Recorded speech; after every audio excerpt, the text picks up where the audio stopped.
Bizning turmushimizda ayrimcha bizning gibi ulkan yoshda kishilarga turli choralar bo'lib ular endi turlidan turli.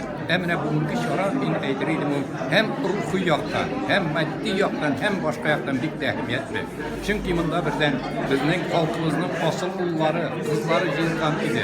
Ular endi shundan o'zidan zo'r ulush kiritgan turli tarmoqlarda hem mana shularni birga to'planib, birga angama quruvlari o'zi zo'r voqea.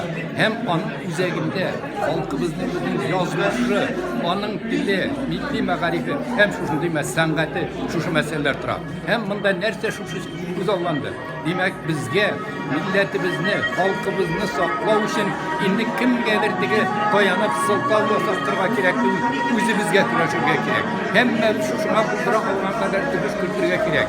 Yaş bunu terbiyelevge, başkaga, hem indi min olayım, eğer de bana şuşundan cevaplıkta bizning her birimiz Tatar balası cevaplıkta şu yönelişte işleyken bir gelip bu vakitte bizning geleceğimizi ümitlik.